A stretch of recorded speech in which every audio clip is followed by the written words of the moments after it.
being the fastest quarterback you've never seen. I'll be right back.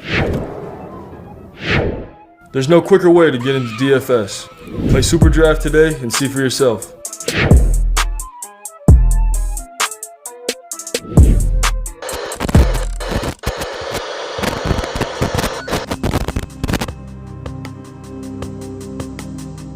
We're behind. They're all fired up.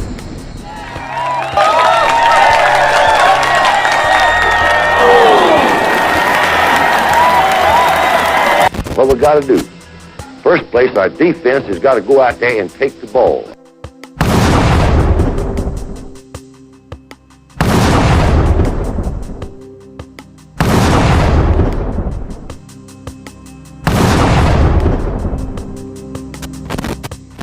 Then when we get the ball, we got to have 11 people that's going to do their job and try to score every time you get the football.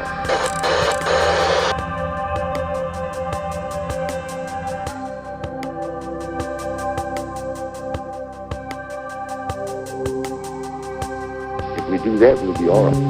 That will be all right.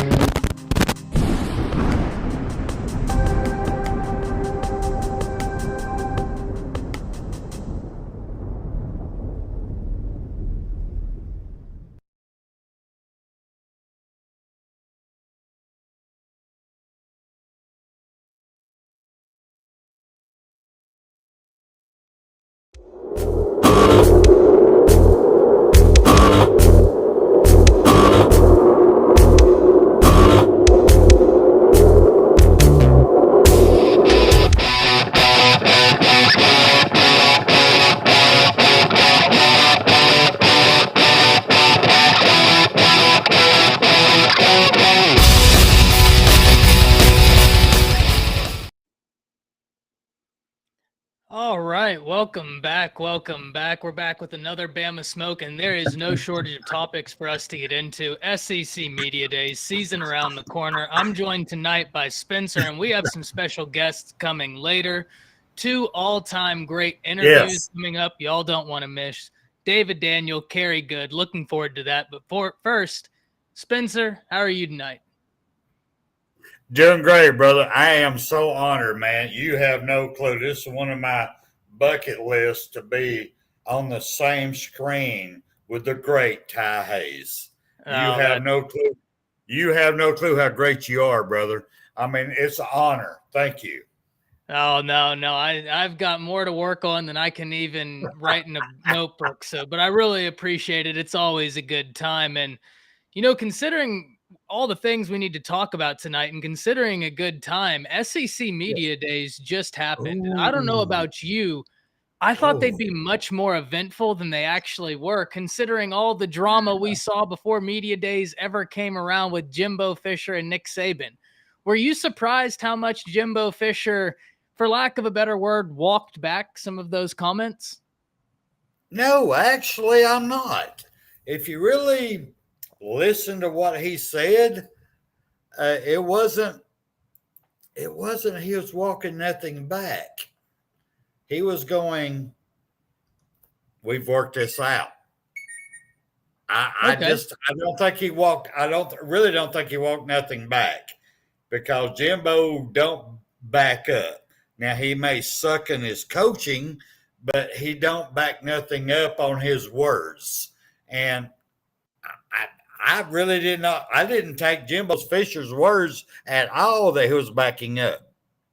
See, maybe that's a strong statement by me, but at the same time, the way I look at it, and I hear you, right? I hear you. But this is also the man that hit the podium and went on that scathing rant against Nick Saban, right? So, the whole logical approach right then and there went out the window, especially when the University for Texas A&M was attempting to get Nick Saban and Alabama in trouble for some anti-competitive or whatever. I don't know the exact terminology the SEC rulebook has, but they were trying to get Greg Sankey involved.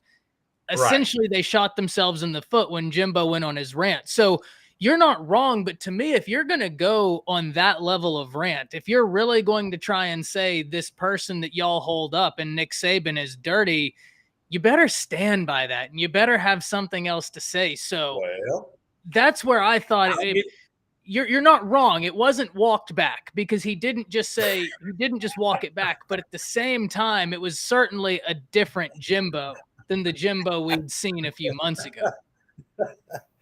If you don't mind, you are totally correct. What's so bad? You're telling me I'm not wrong, but you ain't wrong either. We're both correct on this one because he did come out there. He went all cannons ahead, attacking from the shore. It's just like, but we all know that Greg Sankey did give both of them a phone call. I'm talking about my coach, my GOAT, Nick Saban. Y'all need to tone this down. Yeah, I mean, I'm sorry. Y'all are embarrassing the conference. Y'all went too far. And I mean, come on. We know that happened. And he is just, right now, he's playing the game. Yeah, That's no doubt. my opinion. No You're doubt. correct. And look, you remember when it all happened. I thought Nick Saban wasn't wrong in the information he was saying, but anytime you're going to attach someone's name directly to it, you're inviting that sort of reaction to come in. Yeah, So yeah.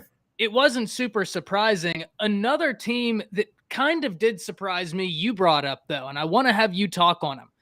Brian Harsin had some interesting words to say, and Auburn is in a really interesting position. Coming off the season they had, not recruiting well at all right now. Long ways to go until signing day. I get that. So, no reason to super panic now. What was your reaction to Brian Harsin's SEC media days? Honestly, and I'm not a Urban fan at all, but I was impressed by what he said. I was impressed by his words.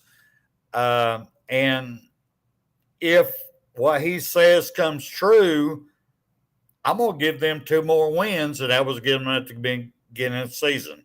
I was going, I mean, seriously, because I'm thinking that his team's all bought in. I'm thinking the media words and hype on him, his team is thinking it was a hit, and they're all bought in. I think we're going to see a surprise Auburn this year. I really do, because if what he said is correct, his team's all bought in. This is the same team that took my Alabama to 4 overtimes. Yeah. So if they can get a little drive behind them, that could surprise some people this season. Yeah, they certainly, anytime you're in a rivalry game, it's always like Texas, Oklahoma, right? Yes. Like Yes. Here recently, Oklahoma has been the far better program, right, in terms of consistently winning the past decade. But you go to the Red River Shootout, and it doesn't matter what their records are going into that game. The Iron Bowl is one of that. It's that rivalry status, right? Correct. I mean, we're talking rarefied air of sports rivalries that nothing done before that game really matters when that game comes down to it. It's just a different feeling. So I do understand Harsin and his team, they have to buy in because they really don't have another option right now. When you look at all the chaos surrounding Auburn, if they don't have a level of buy-in, I mean, how much longer is that university going to keep him around? You mind? I've got to rebuttal what you just said. I love you to death. But no, they don't have to buy in. Buying in is from here. It's from the heart. Oh, I meant for Harsin's job security. That's what scares other teams, is when a team that's not expected to do anything, that they believe in themselves. That's where they can do things that nobody else sees. This is coming from an old football player, brother. I'm an old lineman. That's the reason I'm saying that.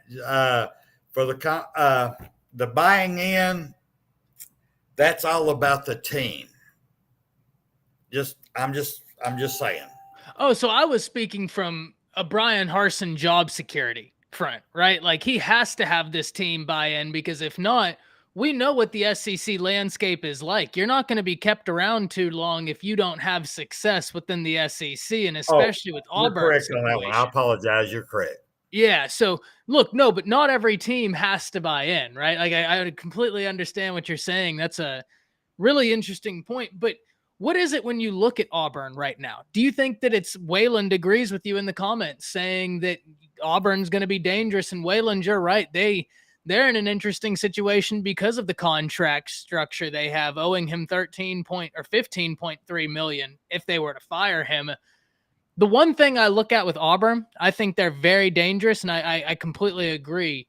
Tank Bigsby is one of the biggest playmakers and threats in the SEC. Yes, I give you that one. He's a serious guy. That's going to be interesting. And they get in Zach Calzada. So that, I think, is going to be a quarterback we have to keep up with. Had some moments last year. That's going to be a name we have to keep up with. But from top to bottom, SEC Media Days, was there anything else that stood out to you aside from the non-Alabama front, right? Looking at the SEC, was there anything else that stood out to you? Actually, there was. There's a couple of them. And I'm going to start with my head coach. Okay. The GOAT, Nick Saban. I saw a man that, by his words, and after seeing him over all these years and over all these championships, that he was happy with where his team is at right now. I haven't seen that in a while out of Nick Saban.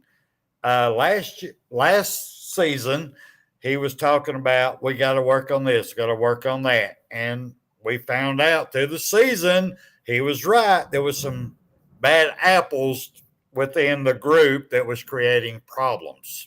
So I'm going to start there with him. And then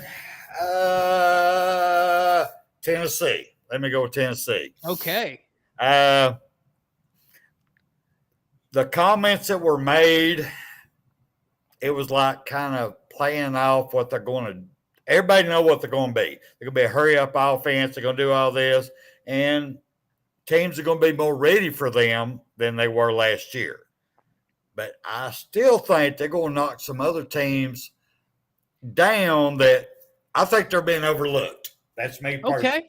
And then the next one, let me give you one more, then I'll turn it back over to you. My next one is going to have to be LSU. Interesting. Kelly came up there, and after he don't know how to dance with his recruits, but not at all. But how he presented himself, it's like, I've got a secret.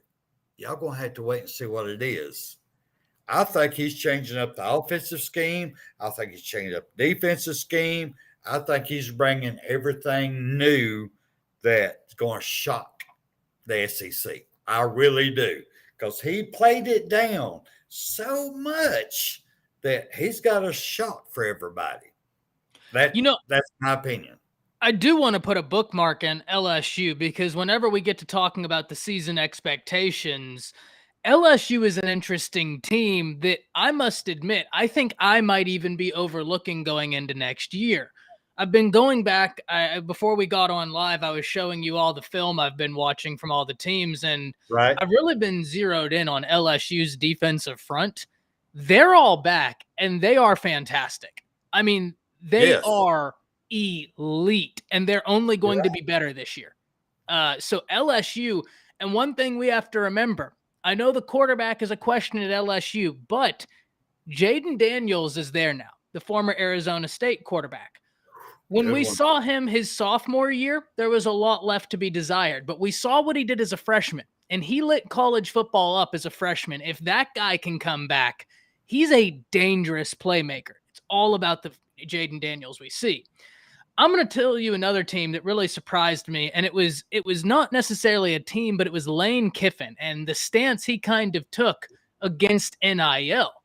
That was kind of surprising to me because Lane Kiffin has been so into the buy-in of kind of the younger culture, right? He's on Twitter. Right. He's very hip in that aspect. It was interesting to see him just kind of come out and flat out say, well, y'all have now enabled cheating and Pandora's box has been opened, as opposed to saying, hey, NIL is good, but we need to do things to keep structure around it so that way it doesn't get blown out of proportion. I thought that was really interesting because I think now coaches are starting to realize NIL is fundamentally shifting the way recruiting is happening. And now a lot of programs are realizing to the extreme degrees it's doing so. Ole Miss isn't recruiting very well right now. I don't know what they are. I'll look it up right after this. But when Jonathan and I were actually talking the other day, they were really low. They're not recruiting very well right now. They have a lot of work to do during the bulk of your season, which, Spencer, you know as well as I do, that's the last place you want to be, is having to have your entire recruiting class in front of you as you're trying to figure out how to beat LSU, Alabama, Auburn. That's not a good place to be. And Ole Miss. Yeah, Ole Miss. So I'm very interested to see what they do this year. Jackson Dart didn't look like he had the best spring game, but at the same time, he just got there, so I can't really fault him too much for struggling. We know Lane Kiffin offenses can be very intricate. They can be very demanding, so I'm not going to hold it against a new quarterback for struggling there. But no, SEC Media Days were interesting. The last thing I think I want to talk about before we move on to season expectations, as Waylon brought up Jimbo Fisher, I do kind of want to go back to A&M. Because there's been some chatter during this whole process, such as when Will Anderson was asked about Jimbo Fisher, and Will Anderson basically said, we'll settle that on the field. Whenever that game gets here, we'll settle it. Right. I don't know if you saw, but Texas A&M players were, quote, tweeting that picture that ended up going on Twitter of Will Anderson saying, oh, yeah, this is the guy who just got one tackle last year. And a Texas A&M reporter went to SEC Media Days, and his question to Will Anderson was, do you know who Feathertree is? Well, Feathertree was the right tackle who blocked Will Anderson that game. And when Will Anderson said no, the guy made it a point to go on Twitter and be like, oh, well, that's the guy that stonewalled you. So A&M writers and A&M players seem to be taking this very personal. What's your thoughts on all that? Because there's a whole lot of chatter right now that now it's not the coaches, it's permeated to the teams. Well, first and foremost, and out of respect for you, I'm going to keep this as GA as possible, is that no, all thing they're doing is building hype on the game. Absolutely. Absolutely. They have no clue what they're talking about. They don't know when you poke that bear has claws and teeth and will hurt you. And they don't realize what they're setting up for our game. I understand you being young. Granted, I'm 60. I've been in the military most of my life. I understand the buildup in your life that you feel the need to bolster your opinion. But on this one, I'm telling you right now, they're coming into a hurt. They're going to get hurt. They're bringing it up here, and they're throwing this out there. Their coach started it, bad-mouthing our coach on a personal reason, and then we got the players doing all that. This ain't going to be good. This ain't going to be good for Texas ATMs. I'm sorry, it ain't going to be good. But just so you know, we got David D up in the house. You let me know when you want to bring him on. Bring him on. Let's do it. I'm very excited for this. All right. Up right now. And by what I'm seeing over here in the corner, the prettiest man in America. Let's bring on David D. What's going on, my man? What's up, Hey, bro? man, what's going on, man? It's been a hard time getting on, man. I sure appreciate y'all, man. Oh, thank you for coming on. And what a better time for you to come on, because we're talking about maybe the most anticipated college football game there is next year, Alabama, Texas A&M, and all the chatter that's been going on around that game. Have you heard, Mr. Daniels, the back and forth from the players this week at SEC Media Days about that game and its upcoming, just the impact of it? No, I haven't got a chance to hear what the players been dealing with each as far as for the game. I haven't gotten a chance of that, but I do know about the things that the coaches was going back and forth with. You know, Coach Saban and my man down at Texas A&M. But man, it's a rival. No, end of the day, the talking gonna have to stop. The helmet's gonna have to start clacking, and the coach got to start coaching. And whoever come up with the better game plan, Know what I'm saying? They both got good athletes. Texas A&M stole the, know what I'm saying, recruiting class this year.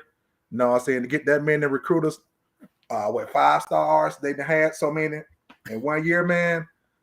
Hey, he got to come coaching now. Know what I'm saying? It's going to come down to coaching. So the talking point, just kind of just the excitement of the game.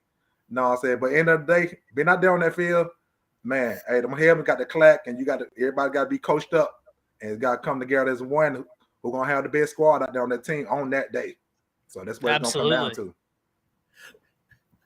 Man, can I gotta ask you a question, man. You saying the talkers gotta talk. Oh, it don't, man. That's what makes it so great. We talk all the way up to the game. Yes, sir. And it might be a little physicality after the game, but no, the talking don't stop. Right. I love it when they're talking. I love it because the more they talk, the hurt's gonna be even more. Even more. Because road tide road. We coming, man. Yes, sir. Absolutely. Yes, sir. And you brought up an interesting point, Mr. Daniel. It's great that Jimbo Fisher got that recruiting class. It is an unbelievable recruiting class. If I'm not mistaken, off the top of my head, I think they had 5-star defensive linemen. I mean, just an incredible. Yes. I don't know that I've ever seen a defensive line class that rivals what Texas A&M did. And honestly, I don't know that there's one that comes close. It was that good. But the flip side of that is now the pressure's on. He's now one of the top paid coaches in America, and we haven't seen any different results out of Jimbo Fisher than we saw out of Kevin Sumlin. But one thing that Kevin Sumlin didn't have was a recruiting class that had 5-star defensive linemen, a 5-star quarterback, and the number 1 receiver in the nation, along with another 5-star receiver. That pressure is a little bit different. From a coaching perspective and from a player's perspective, what does that pressure look like when there's kind of this palpable feeling that expectations have risen? Oh, man. Well, I can kind of hit on that with me being assistant head coach over at Paul W. Bryant now. And I've been coaching, probably about 15 years. No, appreciate that. And looking at it now from a coaching view, man, you can have the talent, but if you don't know how to coach it up and bring that unit together, in college being hard because everybody come in was the dude in high school. Right. You know what I'm saying? You're not just bringing it. No. Everybody was that dude in high school.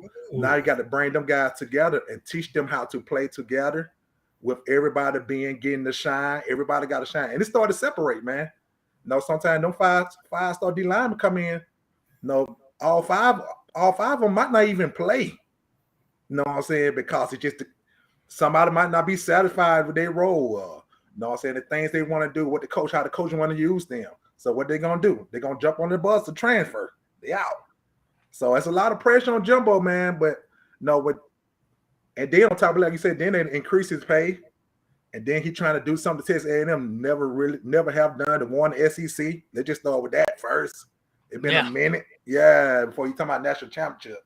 You talking about playing Alabama, and I mean, it's gonna be pretty tough. But I believe he can do it. You know what I'm saying? He can do it because he'd done it before. He'd won one before. Just not at Texas A&M and in SEC. So it's totally different, man. Yeah, it's totally different. So that's gonna be the aiming point, especially with me. When I watch the game, I'm not looking at the players. I'm looking at who gonna outcoach who. Know what I'm saying? I don't know what I'm saying. The game part is for the players. For me, them guys get talent all day long, every year, man. They have talent. Bama have talent stored up from years. You know what I'm saying? That whoever come behind Coach Saban, man, they should at least win 2 national championships before. Yeah, that's how much we got stocked up, man. You know what I'm saying? Hopefully, yeah, if they can do it right. You know what I'm saying? So that's why I say come down to the coaches, not the players. It's gonna be the coaching. Who gonna outcoach who? What they gonna allow Jimbo to do? What the defense? What we gonna do or whatever? But end of the day, Jimbo it's gonna be more pressure gonna be on him than Alabama, I think. Oh, no doubt. I think about that because that number 1 class, man, you taking that. No, that's pretty solid. You know what I'm saying? But then now he got to show the world that. The thing about that too, he got to do it this year. You know what I'm saying? Clock is even ticking. Even though that class could go to next year too, to really get the best out of them, it might be next year. But he got so many guys, man, so many number 1, you know what I'm saying, 5 stars. Like, you got enough to do that this year. you got enough to do it this year. Yeah. Absolutely. So yeah, I think so. To me, I think it's going to be the coaching. It's going to be the coaching that's going to come to play in the game. What you finna say there, Spencer? Mr. Daniels, I've got to ask you now. I'm 60 years old. I'm an old man, but I'm going to ask you my grandfather's question. So this is old school as I can get. Man, come on. So I know I'm just bringing it out here, man. So when I guess best way I can put it, when you got all your stuff in one sock, if you understand what I mean, the Yes, stuff sir. in the sock.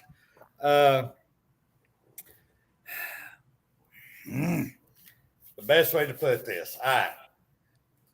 These young gentlemen coming out of high school, looking at these NIL deals, looking at all this, and they don't have the money to afford an attorney to look over these contracts.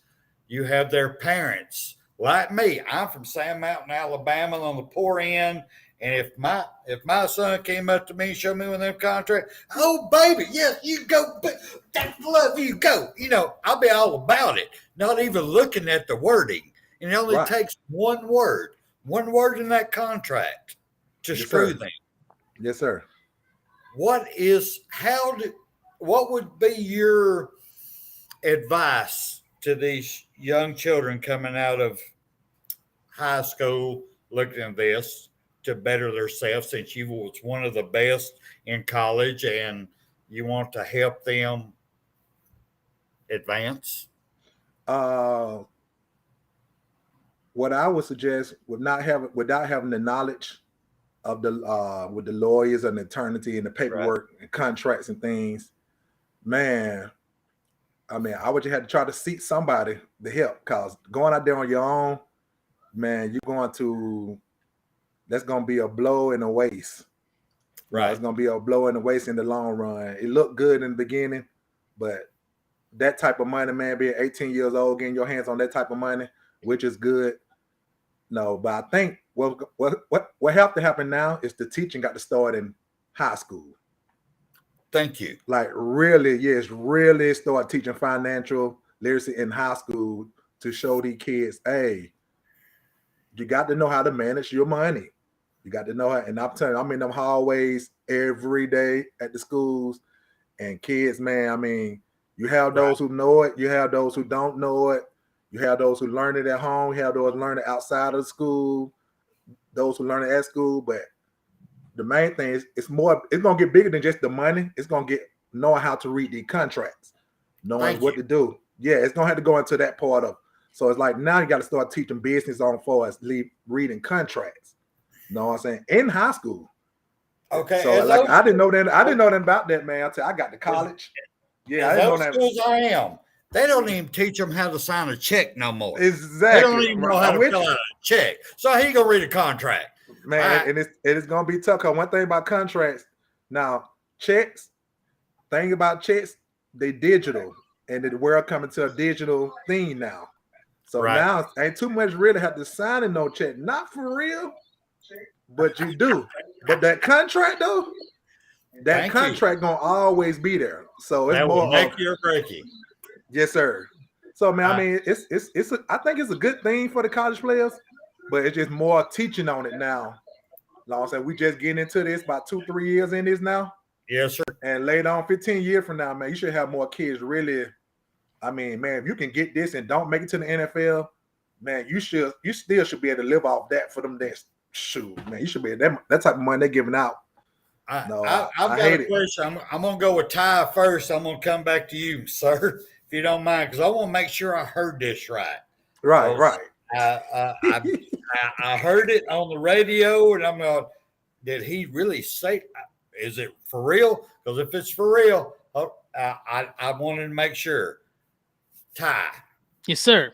Did you hear the interview with Will Anderson? Yes, sir. SC Media Day. Did he not say that he is starting a company to help future players with NIL contracts? I remember him talking about something about a structure of helping with NIL, but I don't remember the specific ins and outs. As I was watching his interview, I had film of Alabama's season going up. As I told you, I'm rewatching Well, it I all. understand. I mean, my hair was sticking up on my arms too. I understand. Yeah, it was it's really interesting, but it's the NIL thing is something I'm very passionate about. Mr. Daniel, I came over from the legal field into working into this realm, the sports realm, and one of the things that really bothered me while I was in my undergraduate at University of North Texas is that I was able to do things to be able to profit off of my name, image, and likeness, even though I competed in university sanctioned events, but the football players weren't. And that always sat bad with me.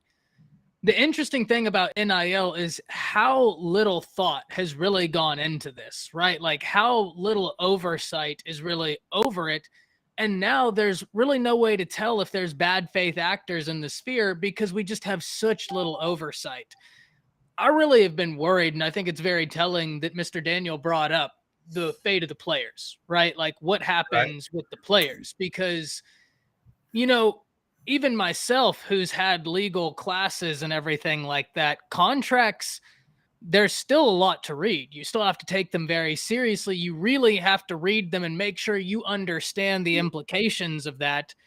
At 17 years old, there was no way I'd be able to read a contract, understand the implications, and college football is one of the most profitable outlets there is. And now these corporations, these individuals have access to the meat of that profit, and that's the athletes. And we need to make sure somehow that they're good faith actors, because the last thing we need is people attempting to manipulate 17 and 18-year-olds in order to profit off of what it is they do. That's what scares me. Is that for me or Mr. Daniels? No, just open-ended, because that's something that I really think a lot about, and how we need a group within NIL to make sure, right? Almost to make sure that the actors within this space have the athlete's best interest at heart.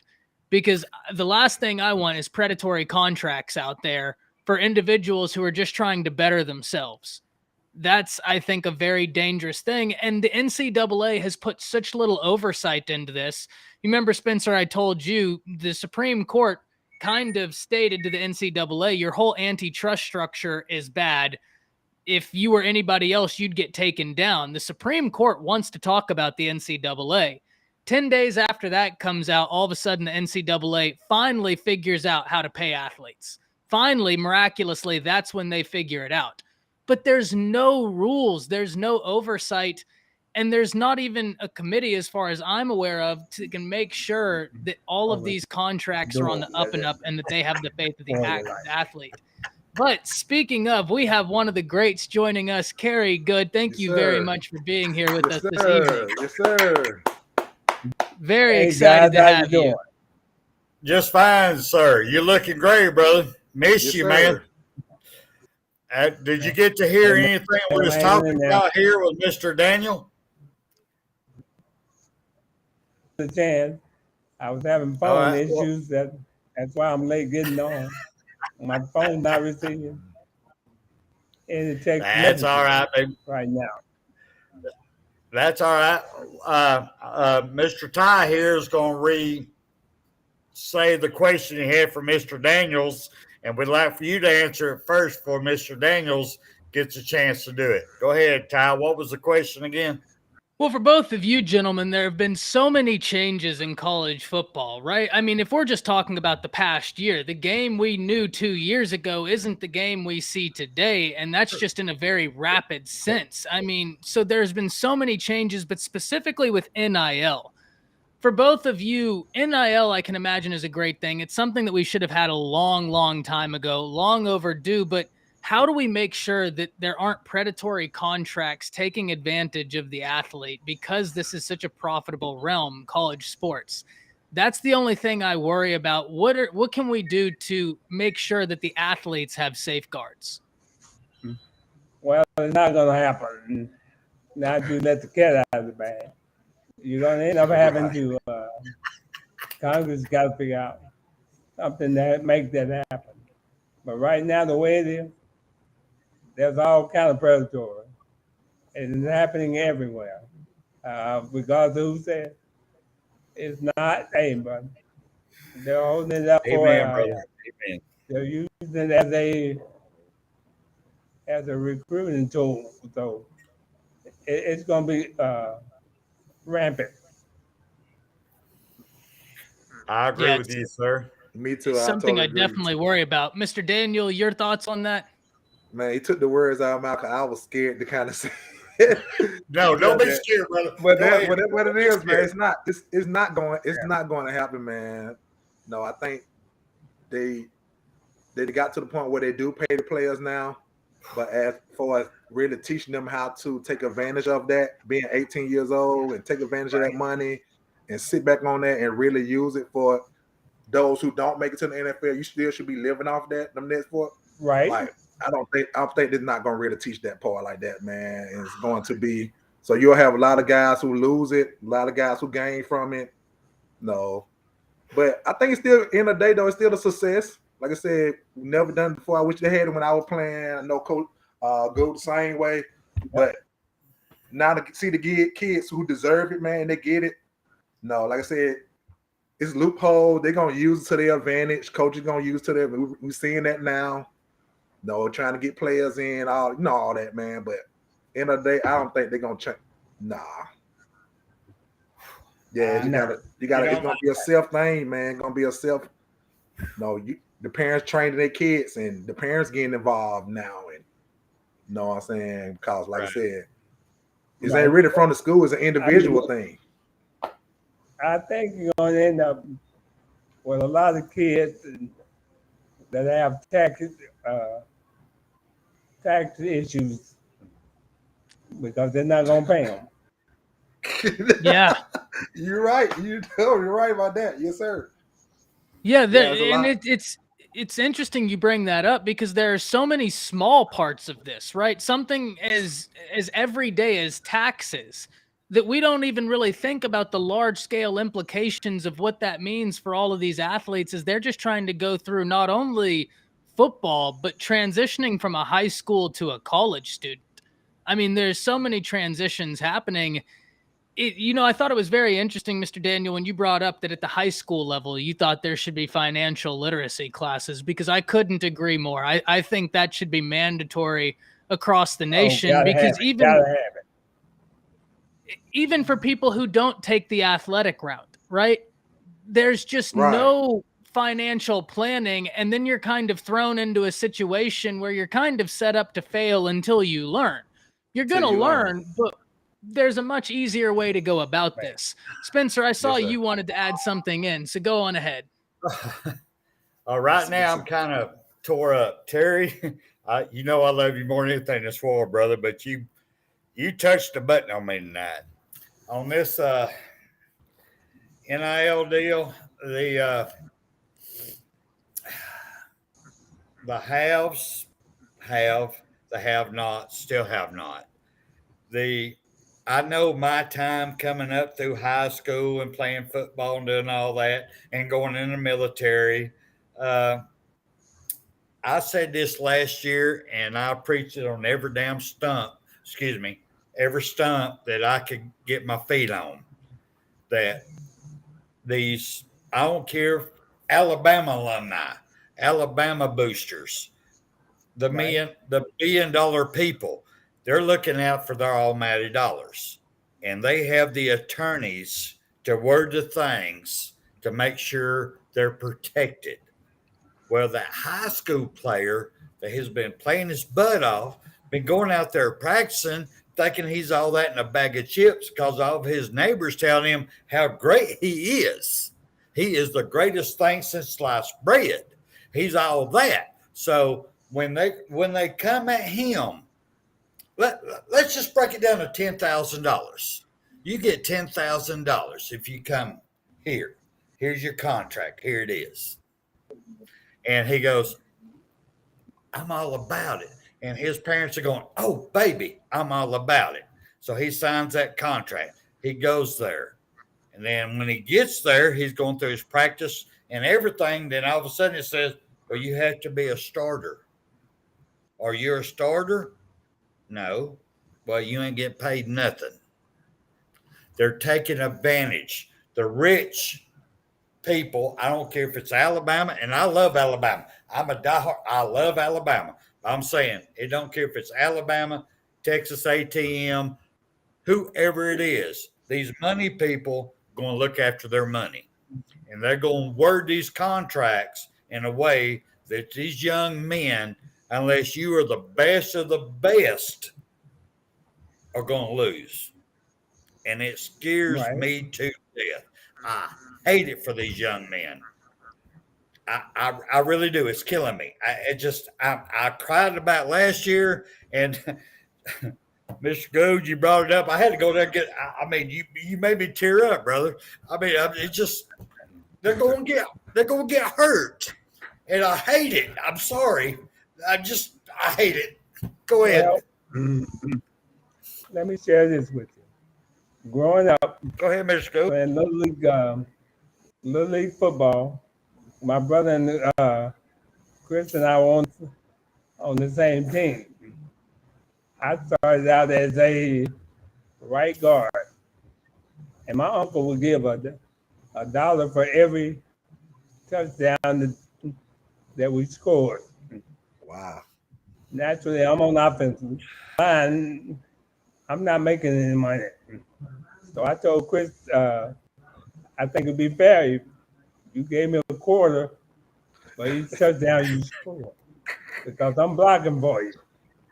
I remember that. And he looked at me like I was crazy. So I go up to the offensive line. On the next play, I tell the guy in front of me, after number 33, he's getting the ball. And I move out the way and let him get creamed. So we go back in the huddle, and he hits me in the chest. And I said, "You gonna give me that quarter?" And he said, "No." So next time I go up, when he was running the ball, I just shouted it out for the whole defense this time. After number 33 is getting the ball. Man, they tackled him in the backfield, and we got in the fight. Then I got in the fight in the huddle. And after the game, my dad said, "What y'all fighting out there about?" So I told him, and I said, the story. And my dad told me, Chris, he said, "I think you probably ought to settle this. And because I'm not going to step in the middle of it." And I think that's what is going to happen with some of these offensive linemen that are not getting paid. They're going to get mad and step the hell out of the way. Mr. Daniels, what do you think about that comment? I agree with Kerry on that, because I mean the difference is in NFL, man, everybody getting paid. Yeah. You know what I'm saying? Everybody on the field getting a check. Right. Everybody getting a check. But in college, no, you got individuals. So like, you know what I'm saying? Mr. Goode said, man, those guys, no, you're getting too high-minded, getting too popular, man, and you think you're above the team. Yep. And like you're not looking out for those guys. Right. Like you said, quarterbacks. Hey man, if you a quarterback, top quarterback in the nation, and you throwing touchdowns, and you know your offensive line, what's wrong with breaking them off? What's wrong with breaking them off a little something? I mean, you're getting extra money. Ain't nothing wrong with that. Hey, you ain't got to wait on no. Hey, they don't have to wait on boosters. They don't got they come out their pocket and break them off money. They don't have to. Well, if you are a guy getting the money, you should automatically come in and give them something. Something. Yes, sir, you got to. We used to break them off because they called our girlfriend. It had nothing to do with money. What are you doing calling my girlfriend? Oh, we used to break them off on that one. Don't even go there. Right. We broke them off for a whole lot less than money. Wow. You know what I'm talking about? Well, yeah, man, it's a whole man. Yeah, it's and it makes it interesting when you look at the different ways different institutions are approaching this. I mean, look, Right. you look at the Texas Longhorns, someone who Alabama will be playing this year. They established a collective just for their offensive line called Pancake Factory.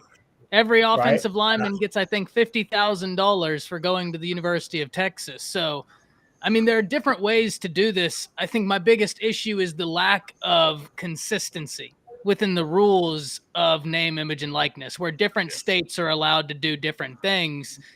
I think that's where it gets really tricky. Gentlemen, there was another area that has been a huge change in college football that I definitely wanted to get both of your opinions on this evening, and that's the transfer portal. Because a lot of people thought that the transfer portal would be bad news for Nick Saban and the Crimson Tide, given the collection of talent that Alabama has. And as Mr. Daniel and us were discussing earlier, you look at a Texas A&M, only so many people can play when you have that level of talent, right? There are only so many positions to go around. But Right. Nick Saban and Alabama have dominated the transfer portal. I mean, when you look at the guys they've been able to get in, they have done a fantastic job. Mr. Goode, I'll start with you. What's your thoughts on the transfer portal, and what's your thoughts on how Alabama's been able to navigate the transfer portal? Well, when it first started, Nick told y'all that the rich was going to get richer. And, you're not supposed to go out and contact other players on other teams, but we all know that's happening. I think it's good because if a player is not playing and he has the opportunity to go somewhere and play, why would I sit at Alabama on the third team when I can go Cincinnati and start as a quarterback or whatever?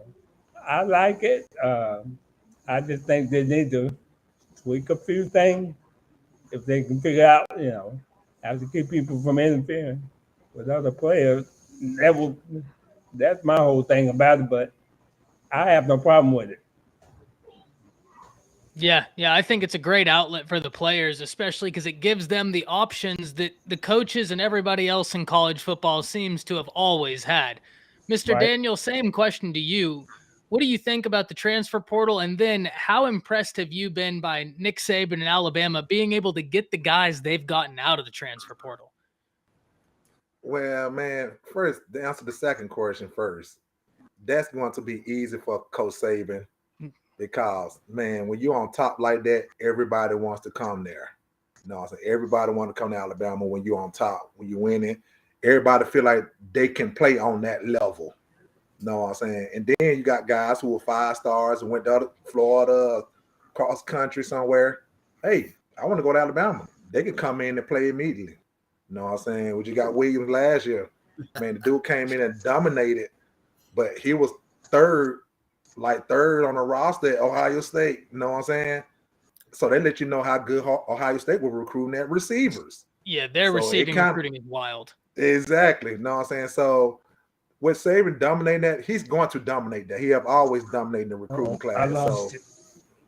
Yeah, so the portal come up now, getting guys, he's going to dominate. I think the part he having problem with is letting them go. You know what I'm saying? And Saban don't like that because he's a developer guy. He likes it. If you hear him talk, that's what he always talking about, how these kids want to get a chance to develop now.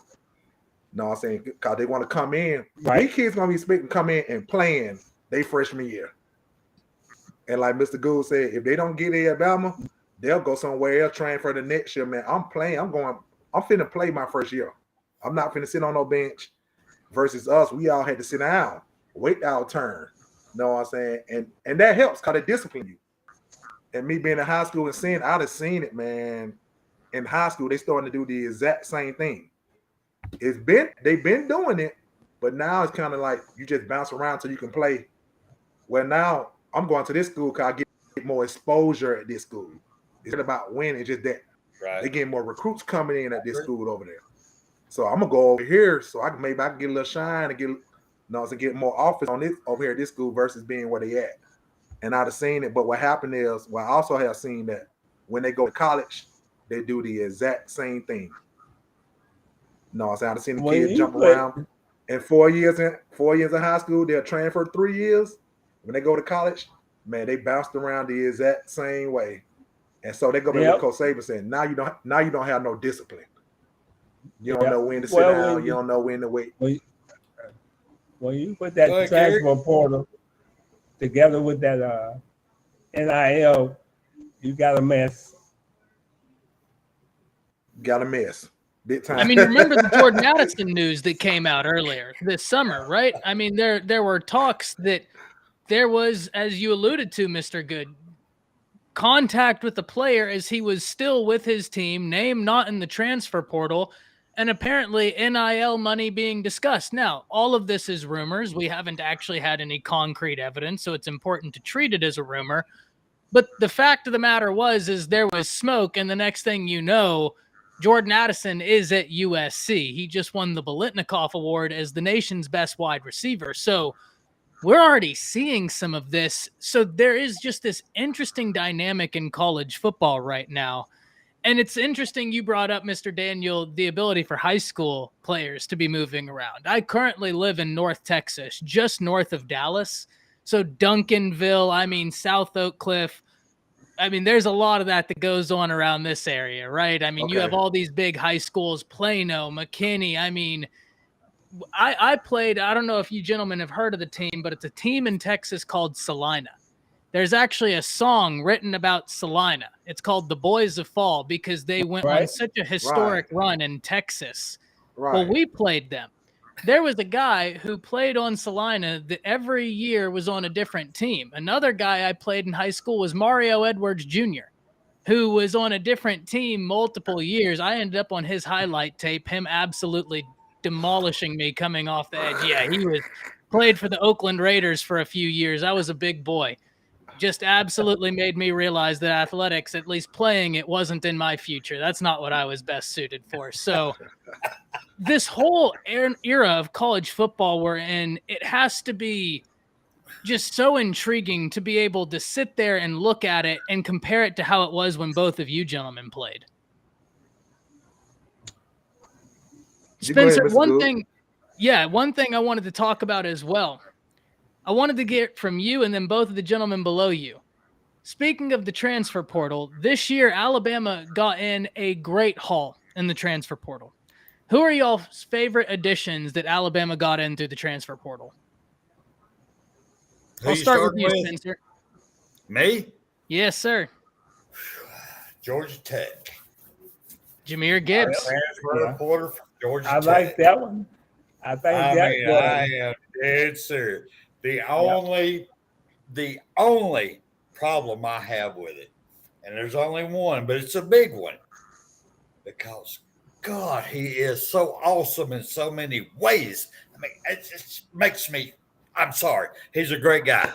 But if our offensive line does not get nasty, and I do mean nasty at blocking and saying you cannot pass, we can't have this man on the field because he can't block. Now, you take him in any running, you take him any pass play, he is a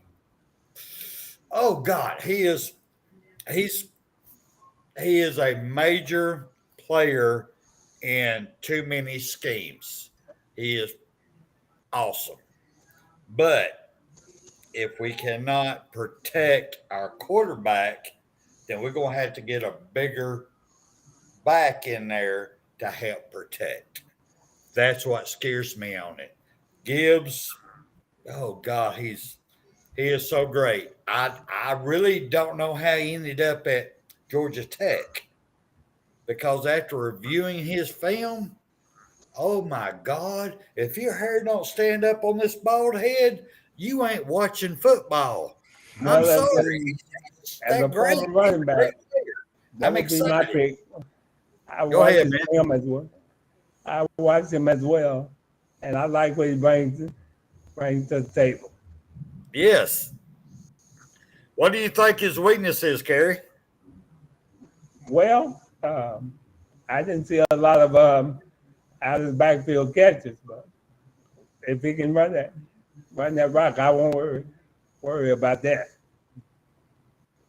Do you think he can block? Well, if he plans on playing, he's gonna have to. Here you go. Hey, That's the truth. That's the truth. I love that. Hey, Oh, wow, hey. that was awesome, man. That's the That was truth. awesome. Yeah. Good and answer. tell me, Saban going to teach him how to block if he don't know how to block. It'd be like he said, but go Kerry. He gonna have to learn how he gonna play. That's straight from Kerry Goode right there. There you go, Mr. Gibbs. You heard it. I have the coach tell me one time he said, if you can't block him, just let him run over you. That'll slow him down. That's slowing down. Just get in his way. Yeah, absolutely. Yes, sir. Yeah. Mr. Daniel, who do you think is the biggest impact transfer? Go ahead. I'm not really familiar with the guys Bama be picking up on the transfer, so I'm kind of just listening to Coach Goode. Man, don't do me like that, man. You put me on a question, boy. I saw that one. I'm just going to agree with y'all on that, man. Come on, man. I'm telling you. Let me go. tell you one thing about me. I tell you one thing about me. One thing about me with me transition to being a coach now. No. Bama gonna get the players, man. I'm tell you that. That's how I kind of look at it. Bama's gonna get them. It's all about how they're gonna get coached up when they get there. Right. And so that's what I kind of get to that point. So I kind of look at the games, and a lot of my people don't really. That's why I kind of watch games by myself because I love for Bama to win. I always want Bama to win. You know what I'm saying? Doubt about it. But I want to see the coaching. You know what I'm saying? Hey, do we need to change up? Why are we trying to throw so much? We need to run more right here. You know what I'm saying? So that's how I kind of look at the game. So I'm not really caught up on the players who come in. You know what I'm saying? Because it's the system. Now we've seen that we can stick people in the system, man, and they are going to shine. They're good. That man over there screaming in their heads that want to run the ball too. He ain't about all that passing. He knows he has to do it. If he has to struggle, he wants somebody to run the ball. Yes, sir. Yeah, and it's interesting when I've been watching back Alabama's season last year with a team that had a shaky offensive line, there was an obsession with trying to hit the deep ball at a rate that it sometimes was equal parts confusing as it was frustrating, right? Bryce Young is getting lit up back there, and then you freeze it, and every receiver we have on the field is 25 yards downfield, and there's no underneath help for the quarterback who's not getting 3 seconds to throw the ball, but they stuck with it to a degree that I found confusing, but I think at the same time, it's hard to implement any kind of offense when you have inconsistent offensive line play. I'm going to give a different name for my impact transfer, and I don't disagree at all, but I just want to keep it fresh and just give a different name, and I'm actually going to do two. I'm going to cheat a little bit here. Yep. Jermaine Burton and Tyler Harrell. We lose 3 wide receivers to the NFL draft. By the way, Alabama is the only institution in NFL draft history to put 2 wide receivers in the first round of the NFL draft in back-to-back drafts. Jamison Williams made it 5 first-round wide receivers in 3 years, and if John Mechie doesn't get hurt, Alabama goes on a run of 3 years in a row, putting 2 wide receivers in the first round. And win a championship. Yes. So, all that to say, that's a lot of production to try and replace. Jamison, not only the production he gave, but the energy he brought to that team was infectious. And John Mechie was so consistent in that offense. Anytime we needed a play made, Mechie was there making that play. Whenever you look at Jermaine Burton is that type of wide receiver. Whenever you need something done, he can do it. He has the good routes. He's got separation, really sure hands.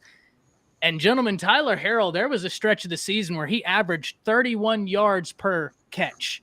He is that level of a deep threat. One of the fastest players in all of football. I think they clocked him at 22, 23 miles an hour multiple times.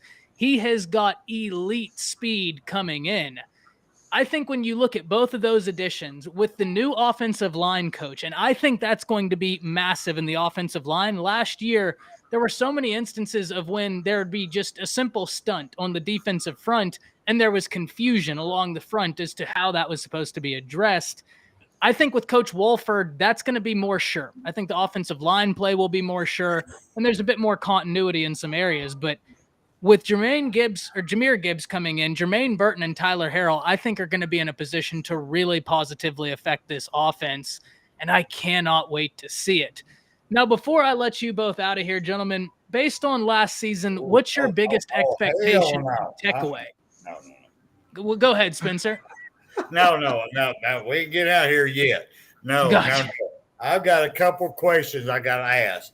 Perfect. Coach D, if you'll give me a second, because I need to go to Mr. Goode over here. All right. Sir, I love you. I've always loved you. I got your picture hanging on my wall at my house. I'm in a motel because I'm at a job site. But other than that, I love you more than anything you'll ever know. A lot of respect, sir.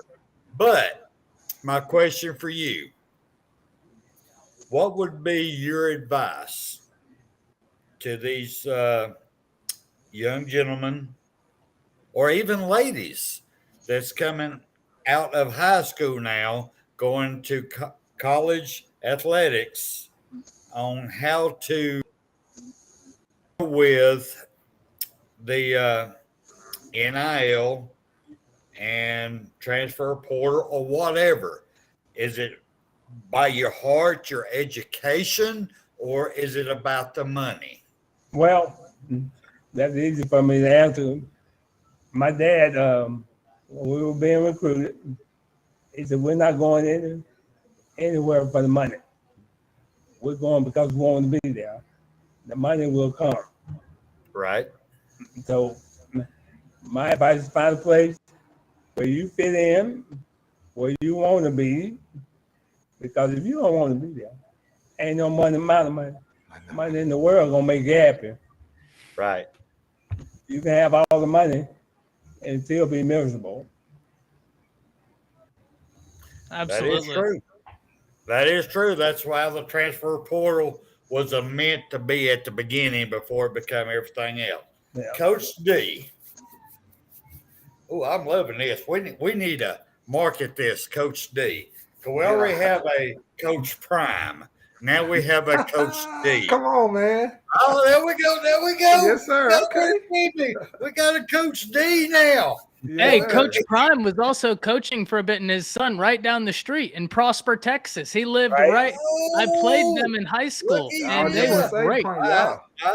So, I mean, this is not the question I'm going to ask. So, is Coach D okay with you, or you want something else? Oh no, Coach D is good. That's what the kids call Coach me. D, okay. All right, we're gonna go with Coach D then. We're gonna have to get the big golden D. But anyway, beside the point. Beside the point. I will get one. I will wear it for you, sir. I love you. I've respected you from back in the day because there ain't too many of us old people who remember you playing how great you really were. I mean, they see that one picture of you. Yeah, come on. They don't know how great you really were. Right. But anyway, my question for you is,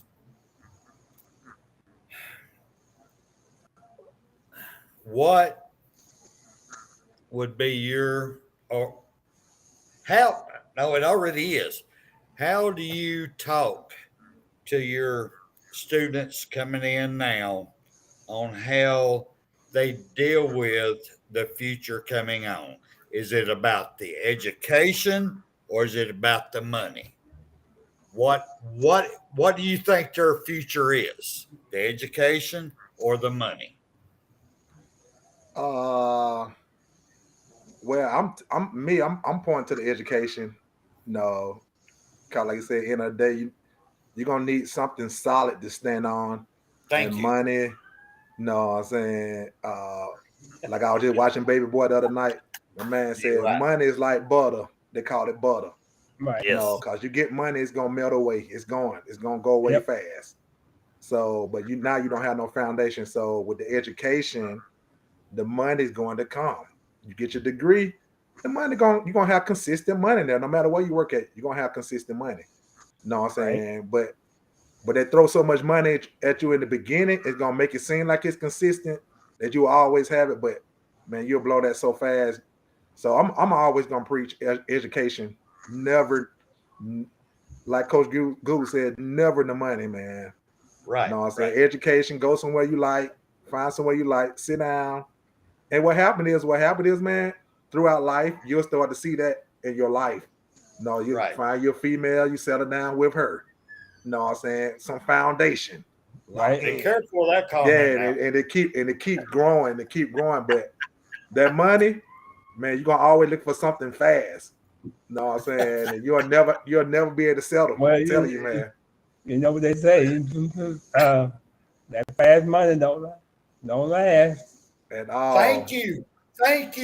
At all. True. So, yeah, so Flashy needs a money foundation. don't last. Right. Yes, sir. Coach D, real quick, and I'll shut up. Ty, I'm sorry. I'm excited. I got two great people here. And Absolutely.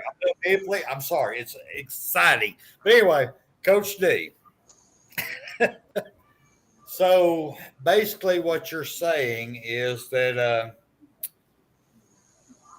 it's not about the money.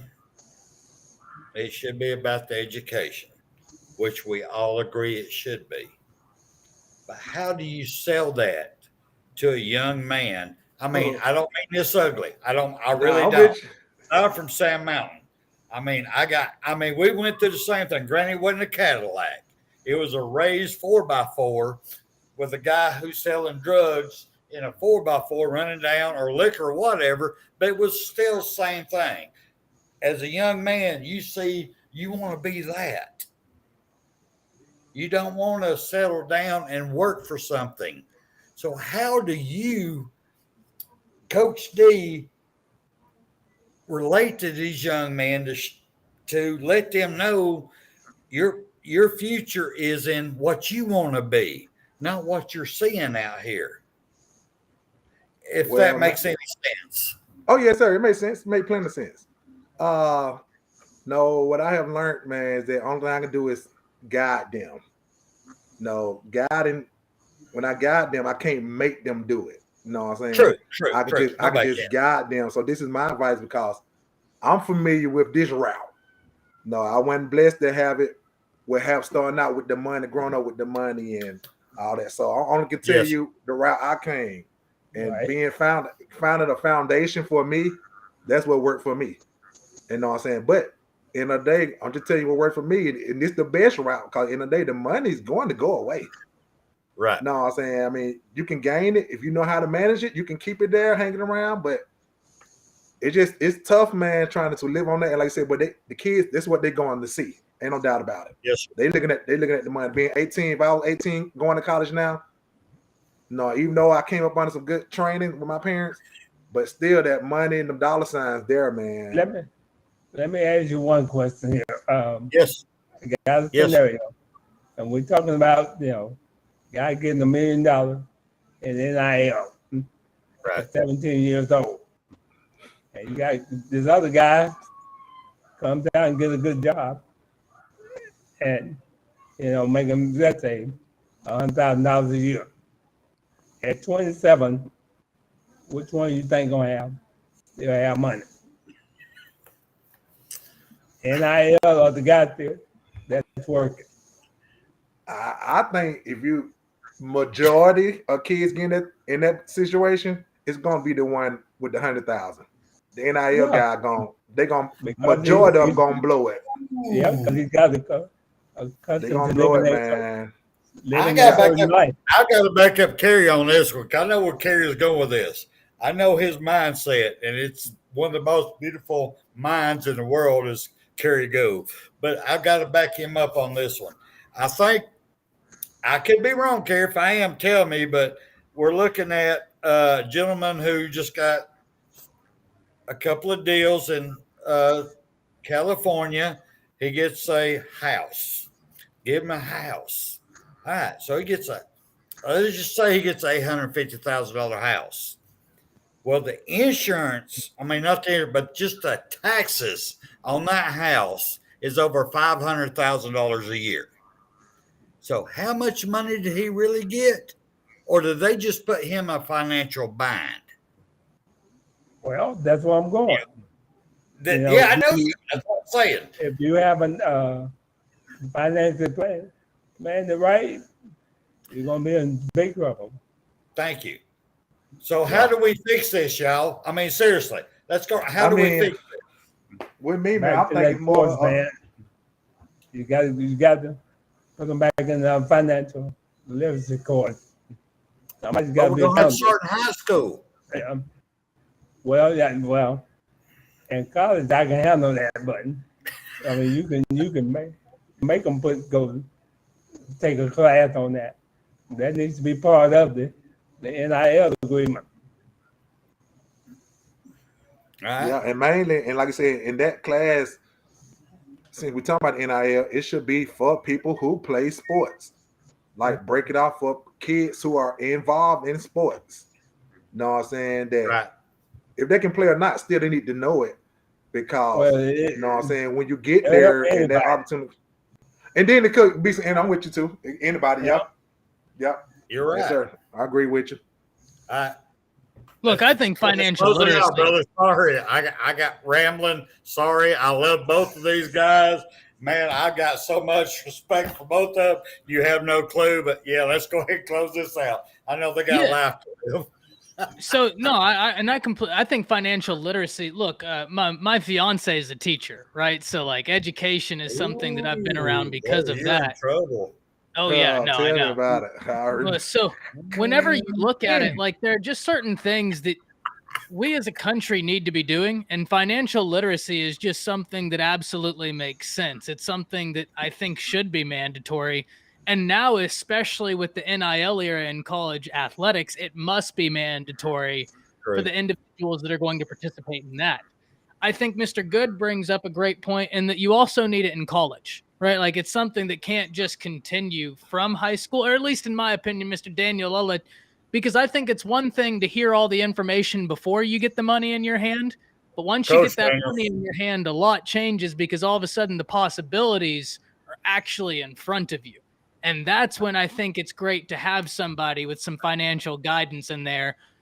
But the one thing I think I'd add in that needs to happen is the NCAA needs a division to make sure that there aren't bad actors within the NIL sphere taking advantage of college athletes. The NCAA has failed on so many fronts. They need to do something at this point, or else they're just going to dissolve into nothing. And if they want any preservation, they got tell them good. Big and small, Big Papa said it best. More money, more problem. Yeah. And a lot of time, man, they're not trying to fix that, Ty. They're not trying to. Like I was just thinking then you were talking about the college kids learn that in college, the financial part. Man, I was in college. They didn't prepare us to go to the NFL, how much money them guys going to be making and how to handle it. They didn't teach us. If you weren't in financial management, if you weren't in trying to be an accountant or something in college, they didn't focus on that. And that was back in early 2000 for me. Right. You know what I'm saying? I think those who played, we all can agree on that. It was never taught. So when you go to NFL, make this money, I man. think now they should, each university should take it up on themselves and have them do that. Hey man, Yes, sir. It can be a 2-hour course for 5 weeks, during the interim or whatever.